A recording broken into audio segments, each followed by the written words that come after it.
Voice podcast, the show where we champion women in business and celebrate incredible female founders who are helping to shape the future of the UK's economy.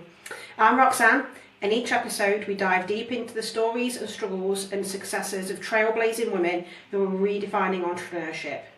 But this isn't just about storytelling, it's about impact. Women-led businesses contribute billions to the UK's economy, yet they still face barriers when it comes to funding, visibility and support. That's where we come in. Here, we'll share real insights, practical advice and engaging conversations that challenge the status quo. So whether you're a founder, an aspiring entrepreneur or someone who believes in levelling the playing field, you're in the right place. Together, we can amplify voices and change the game for female founders. So let's get started with today's episode. I am delighted to introduce you all and welcome Sarah-Jane Butler from Farringford Legal. We met back in March last year at your own event that you were hosting in London. You very kindly invited me to join your panel along with Nat West, who were also at the event. The key takeaway from that event for me was absolutely getting the fundamentals of business in place, making sure that you have experts such as Farringford Legal, your female-owned legal business. So I really wanted to invite you on today just to go through all the challenges and successes and everything that you've experienced as a female founder starting your own business. So to start with, if you could just go through how you navigated the journey you've got to so far. Thanks, Roxanne, and thank you so much for inviting me on. It is an absolute pleasure. Female founders is like a massive passion for me, and supporting women in business and doing the best we possibly can to support other female entrepreneurs out there it is kind of why I do what I do. To take a step back, I never ever intended on being an entrepreneur. In fact, it was complete and utter, sounded complete like craziness to me to want to start up my own business. But this is actually now my third, bizarrely enough. So my background is that I worked in the city. I worked at big businesses like Linklaters, Freshfields, Goldman's, and but what I saw there when I decided to leave was actually supporting women within business to climb internally. That led me to start my first business, which had nothing to do with the law whatsoever. So it was very much sort of outside of my comfort zone. And you asked me, what are the trials and tribulations? I think one of the biggest things is having a really good foundation and really knowing exactly what it is you're doing and how you're going to go about doing it. A lot of people have brilliant business ideas, but the ones who are the successes in life are the ones who have the right foundations in place. And that covers everything, not just from your legals to your financials to your culture to your people. Everything that you have in place, it is really, really important that you understand putting in the framework. It's a bit like building a house. If you try and build it on quicksand, it's within 2-3 years it will just collapse. So you need to be very, very organized and very methodical about what you do. Now obviously from a legal point of view, having the right foundations legally is super important. But actually before you even got to that stage, I think just really understanding what you're doing commercially and how you're going to do it is all very well, as I said, having a really good idea, but you actually have to break that down and figure out how it's going to work commercially and then put everything in place. Absolutely. I mean, I could testament firsthand not having robust shareholder agreements in place can be catastrophic and can also end up in very expensive court cases that go on for a long time. That's why we obviously have engaged you for another project to help in the background with getting all the fundamentals in place, shareholder agreements, company incorporation, making sure that the detail is exactly as robust as it can be right from the outset. Absolutely. I think the issue is that most people, let's face it, don't really like lawyers. They kind of think we're super expensive and a super pain in the backside, which I completely understand, actually. You've got better things to be doing at the beginning. But as I was just on a call half an hour ago with a new startup, the more you put in at the beginning, the cheaper it's actually going to be at the end. Because Roxanne, as you very rightly say, if you go into business with a partner and you don't have a shareholders agreement in place, and it doesn't have to be excessive. It's not War and Peace. Honestly, you can put in Jack and Jill. It will be absolutely fine as long as you have something in place that discusses what happens if one of you's not there. I mean, worst case scenario, you die. What happens at that point? What happens to your shares? Does your spouse end up running a business that they have no idea how it works? Does your great aunt in Nairobi end up basically being the person in charge? It's really important that you look at, what happens if somebody wants to leave? What happens if you want to bring on new investors? Who does what? Whose responsibility is what? Those really contractual basics are really important because that's where the fight starts. If you don't have that in place to start with, fast forward 4 or 5 years later where you're perhaps not getting on so well with your founding partner and frankly would like to see the back of them, unless you have a good agreement in place, it's going to cost you thousands. I mean, at that point, you're really not going to like the lawyers because you're going to get the wrong lawyers. You're going to get the lawyers who are litigious in place at that point, and you're not going to like them. So I would say the foundations really, you don't have to have a lot, really you don't. But the foundations I would say are, number one, if you've got a partner, get a shareholders agreement in place. If you're going to be a director, get a director's agreement in place. This protects you as a person. It's all very well getting all these wonderful investments in place, but unless you protect you as a person, you could find yourself being kicked out with nothing. So protect yourself. Get the basics in place, like registering with the Information Commissioner's Office for data protection. Get your data privacy policies in place. There's, even if you just have the bare minimum is enough to get you started. And then you can start looking at stuff as you grow and as you bring in more money. But I honestly believe you spend 4,000 to 5,000, and I'm not saying that's for everything, but if you spend between 3,000 to 5,000 just putting all of the basics in place, it will save you 30,000 to 50,000 pounds down the line. A small hit to start with for a longer term, safer, securer business in the future. Absolutely. So along the business journey, at some point, you're more than likely going to encounter some funding. Most businesses do.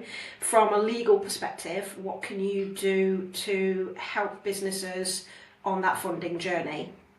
From reviewing contracts and terms and conditions, making sure there's nothing hidden that's not obvious to start with. I think before you even start looking at contracts, I think you really have to understand finance. And I think, Roxanne, that's obviously where you guys come in. But really understanding what are the options available to you.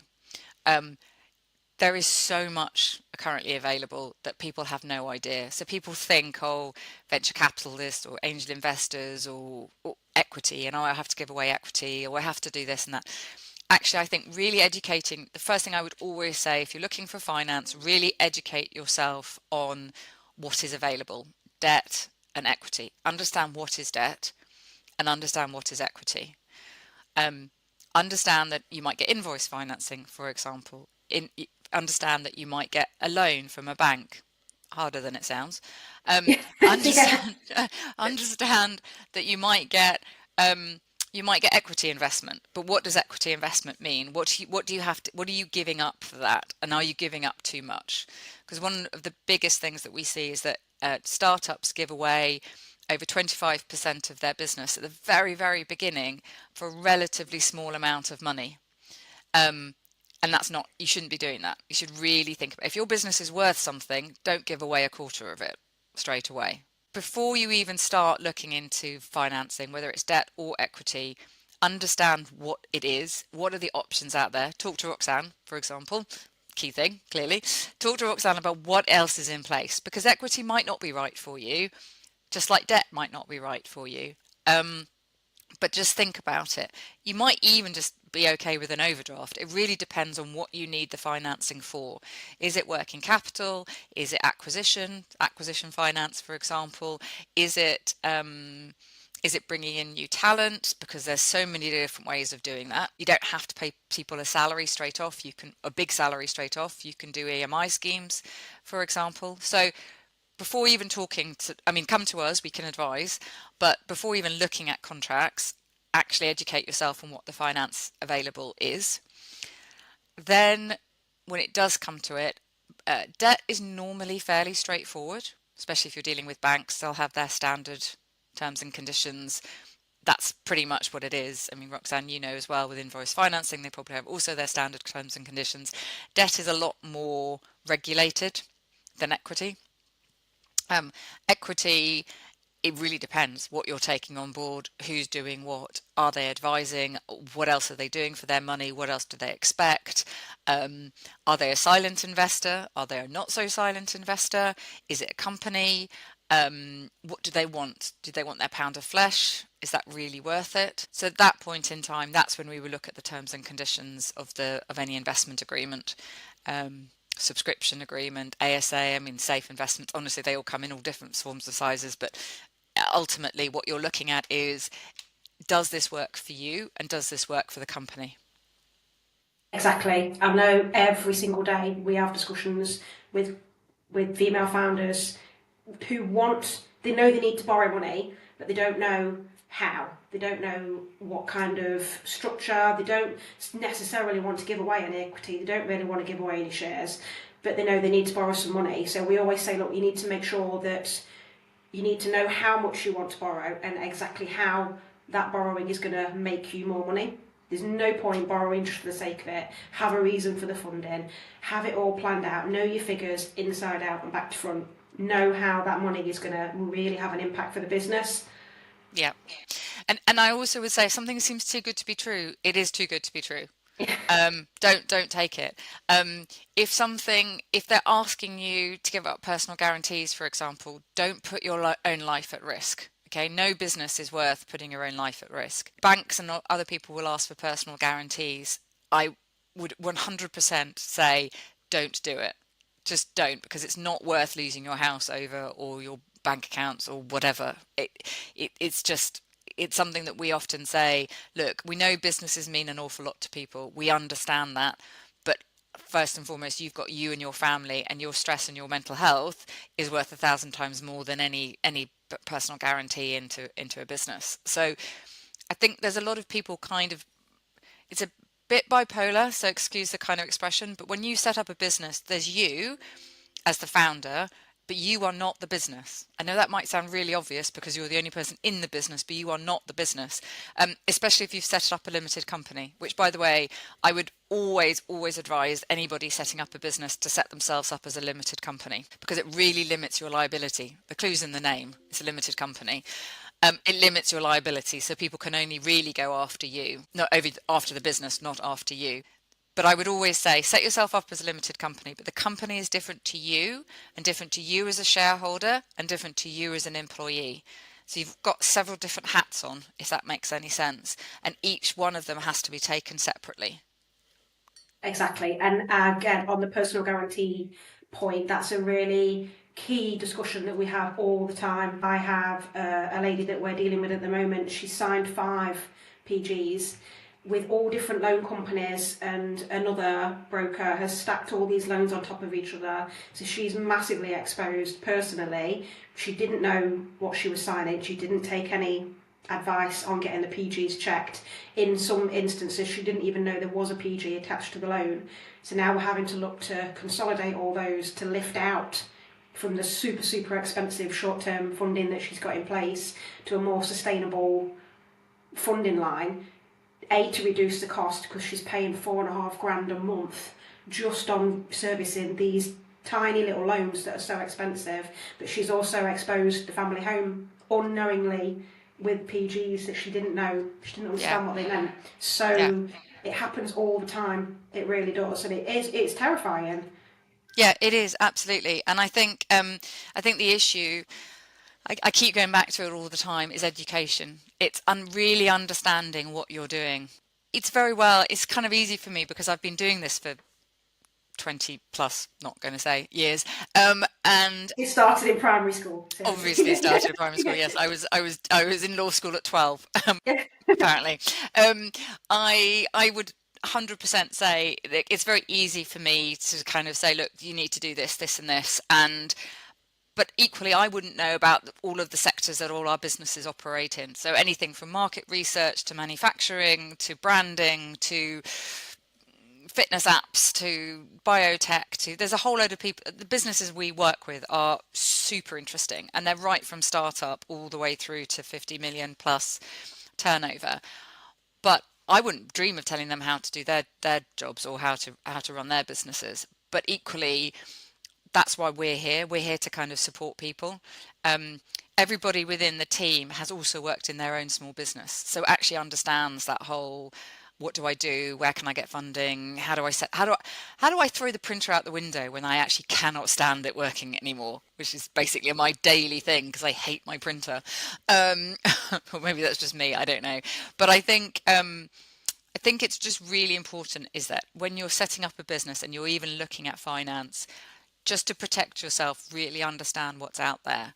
And when you have found something, just give us a call. Even if it's just an hour or two, we can spend an hour or two just saying, yes, no, have you thought about this? It's not, some lawyers will go on for years and years and years. I get that. Others just need to give you the basics to protect you. And that's, I think, the really important thing with any new business is you need to protect yourself.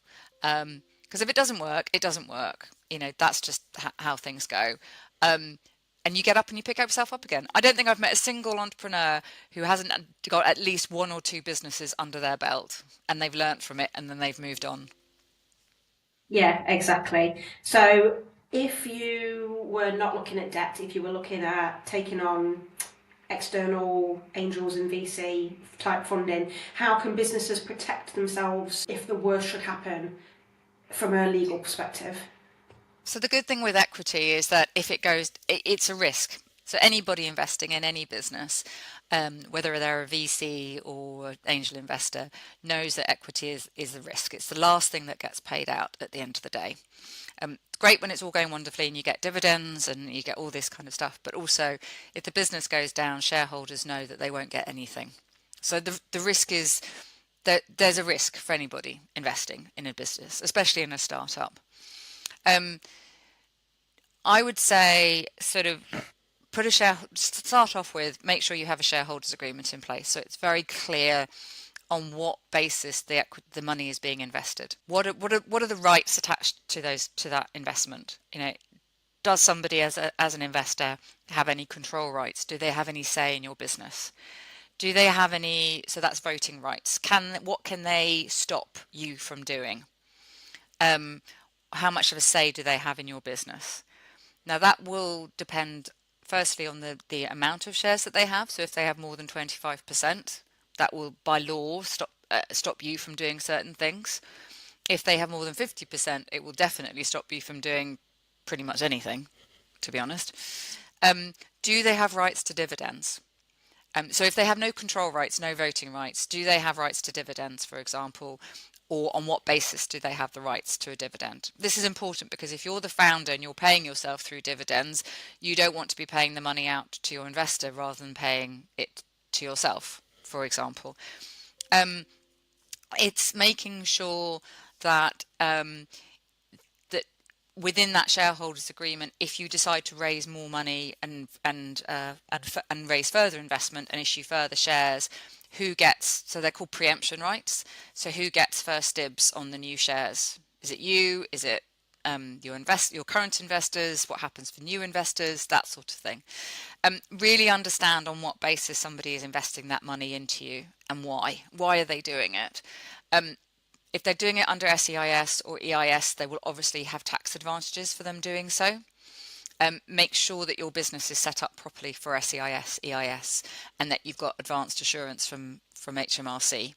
But also make sure that your business is a business that allows SEIS or EIS investment. Because, for example, lawyers aren't allowed to do SEIS, EIS investment, so I couldn't even if I tried.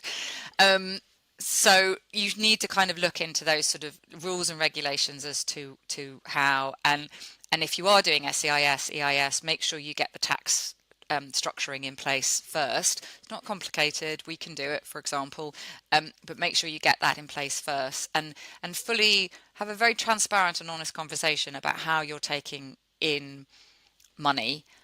But always just remember, protect yourself. If your idea is good enough for somebody to invest in you, have a little bit more faith in yourself. Don't give away too much. Yeah. Have you ever encountered any situations where businesses have borrowed money from friends and family. We all know it's really well documented that female founders are more likely to start with to borrow from friends and family to get the businesses off the ground, to bootstrap. Have you ever encountered any issues where friends and family have invested into a business and it's turned into a fallout regarding getting the money back out again? Have you ever seen that? Yeah, I've seen two situations. Number one, where it's definitely a family run business. Aunt, uncle, somebody had put their money in and then they needed the money because they went through a financial difficulty. I think one of them lost their jobs and then they demanded the money back. And it had to be kindly explained that this wasn't a loan. It was equity and it was put in as equity. But obviously from a family dynamic perspective, that was a problem because it made life difficult for the female founder. So that was definitely an issue. I've also seen situations whereby somebody has invested heavily into a business, and so one particular company got something like 200,000 by way of investment, but the conditions upon which the money was put in was really quite draconian. They basically didn't allow them. There was too many control rights, even though they only took something like, I think it was something like 30% of the business for that amount of money. But the control rights that had been put in was so much in the investors' favour that nothing could happen. So the business was literally stopped and stymied from actually progressing. And then at the very end, what they did was they literally, for some reason, they had access to the bank account, which I could never figure out why, but they literally drained the whole bank account of the money and said, "That's ours, we'll keep it." Which effectively then meant that the company went into insolvency but they couldn't pay their employees. They couldn't do anything because the investors basically said, "Look, this is our money. We've got access to the bank account. We're taking the money. Thank you very much. That's like, 50 grand towards our 200 that we put in the first place. That's our money back. Thank you." Even though legally it's not at all their money in any sense whatsoever, because as I said, in an insolvency, the shareholders are rank right down at the very bottom and employees come out at the very top. So it's really important that when you do put these, it's all, as I said, it sounds brilliant. Suddenly I've got 200,000. This is phenomenal. This is great. But if you haven't protected yourself, you could end up in a real mess. That sounds horrific. I can't imagine going through that process and then having that happen to you. It must be Yeah. devastating. Yeah, no, Especially if it's somebody that you know as well, that you know and trust. yeah. Yeah, it was vicious. It got really, it wasn't a family member, but it was, somebody that they had known, and it got very vicious and very, very uncomfortable and very litigious. And in the end, the female founder just walked away and said, I can't do anything with this. Just I can't," which is gutting. It's absolutely gutting. If you're in that position. But again, it just speaks to how it's so important just to make sure you've got somebody who can look over your shoulder and say, "That works, that doesn't work." Even if you're using the likes of Seed Legals or Founder Catalyst or all those other things, it really does pay dividends, excuse the pun, but it really does pay dividends to have somebody just looking over your shoulder for just 2 hours to say, "Okay, let's go with it." Yeah. Oh, bless you. I can't. Yeah, that must be such an awful situation. I really feel for them. So my next question: what legal tips would you have for preparing a business for that investment stage? Um, the analogy that I always use is a bit like my teenage daughter's bedroom.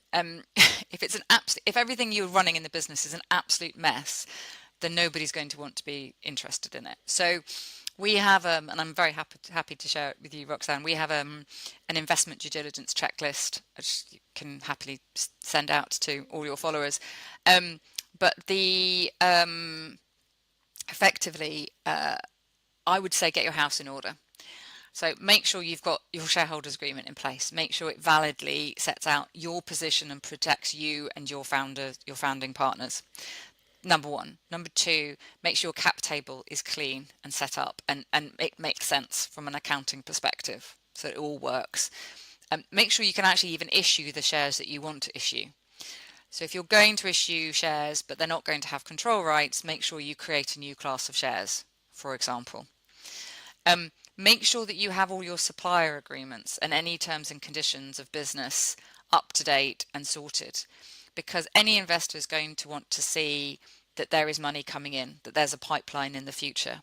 So they want to see what are your existing customer agreements. They're going to want to see what are your overheads, what are your supplier agreements. So it's all very well saying, oh, I've got this brilliant business and I'm working with EY, for example. But if EY is your only client and you've put all your eggs in one basket and EY pull out, for example, and you've got employees to pay and suppliers to pay, etc., then an investor is going to be slightly cautious about investing in you.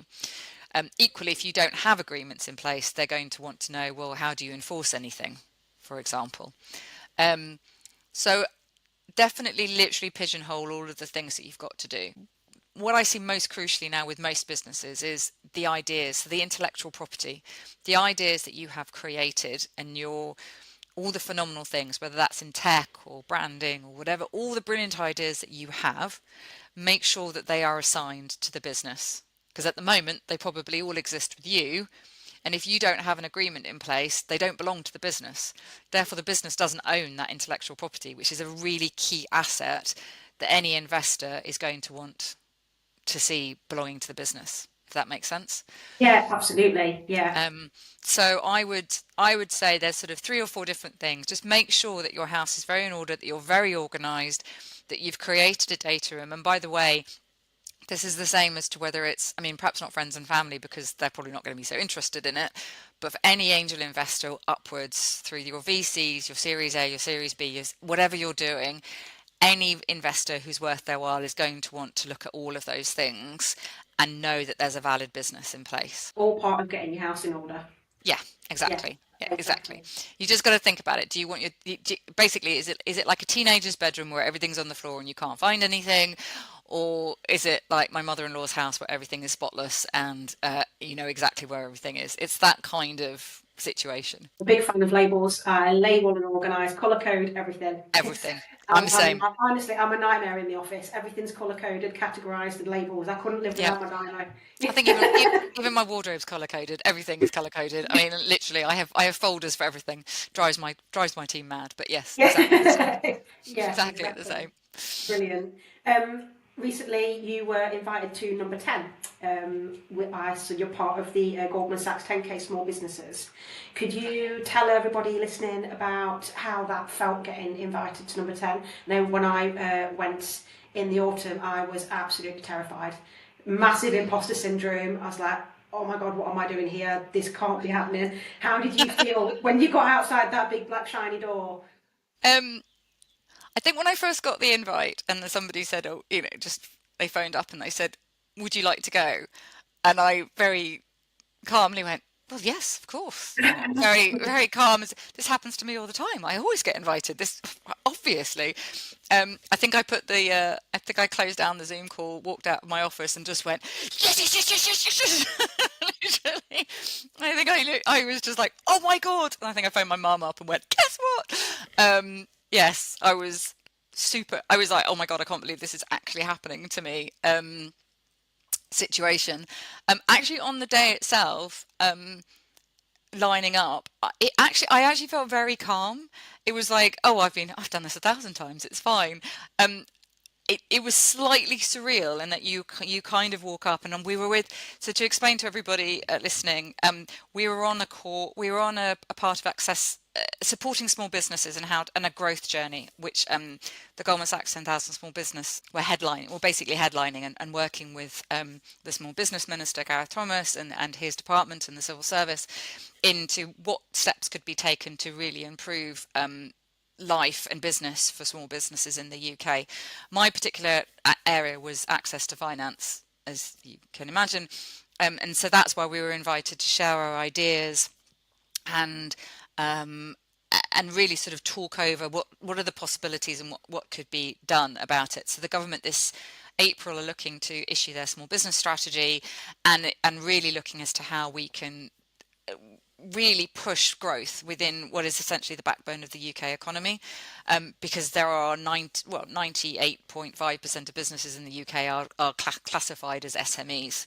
really. And we are the people, all of us, from our small startups to 100 million turnover, we are the people who generate business and jobs and drive the economy in the UK. So effectively, the more businesses, banks, regulators can do to support small businesses is absolutely vital, because frankly, sitting on us all is and squashing our dreams and hopes is never going to get us anywhere, frankly. So that's really why I was invited.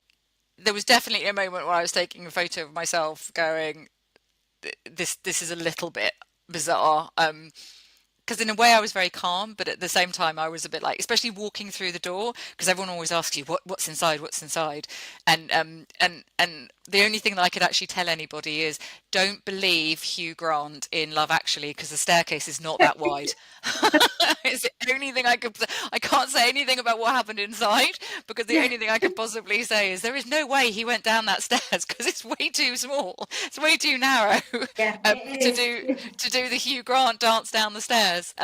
So I think that's probably the only thing I can say, is they obviously found a different staircase to do film Hugh Grant Yeah, dancing down there. But yes, yeah, it was a brilliant experience, and it was really good that actually they are listening. Is probably what I would say. yeah, definitely. I know them. I got asked, did I see the cat? And I was like, yes, actually, I did. It was right at the door when I went in. But you're not allowed to take a photo of the cat. You're It's not allowed. no, you're not allowed to take a photo of the cat. So if Hugh Grant had appeared, you could have taken a photo of him, but you couldn't take a photo of the cat. So No, no. Sadly, anyway, that didn't happen though. no, no, No, no. Hugh Grant did not turn up dancing no, at the top of the stairs either. No, no, no, but no. it was a brilliant experience, and I think if the government listens, it could have a revolutionary impact. But I do think that small businesses have a huge amount to say. And the one thing I would say to anyone listening to this is, you need to speak up, because if you wish to drive businesses forward, we need to make it as regulation free and as simple as possible for businesses. Absolutely, even more so for female founder. I know all the studies and the Rotary and the Investing Women Code say that a real barrier to access to finance is in making it jargon free, making it simple, making it easier to Yeah. get through that process. Absolutely. And I think a real push needs to be done, not just for female founders, but for ethnic minorities and for people who are in less affluent areas. It shouldn't just all be within London and the southeast. It 100% should be. And most of my companies that I work with are actually across the northeast, and northwest, because I actually think there's so much potential in all of these areas. They just need to have the support. Exactly, it was brilliant. Well, thank you so much for joining me today. I really love this conversation. So thank you for your time. Anyone that's Anytime. out there listening, you can follow Farringford Legal on LinkedIn, Sarah-Jane Butler on LinkedIn as well. Lots of information. Sarah-Jane's team are really good at posting impactful, insightful, useful information that genuinely do want to help SMEs. So anyone out there listening, give Farringford a follow. Yes, please. We hope that we've inspired everyone listening today and empowered you ready to champion more women in business. If you've loved today's conversation, don't forget to subscribe and follow wherever you get your podcasts so you never miss an episode. We'd love to hear from you. Join the conversation by leaving a review, sharing this episode with your network, or connecting with us on Instagram at Female Founder Finance. Every listen, share and comment helps us to shine a bigger spotlight on the work that we're doing and drive real change for the UK. Thank you for listening, and thank you, Sarah-Jane, for joining me. Thanks, Roxanne. Thank you. Thank you.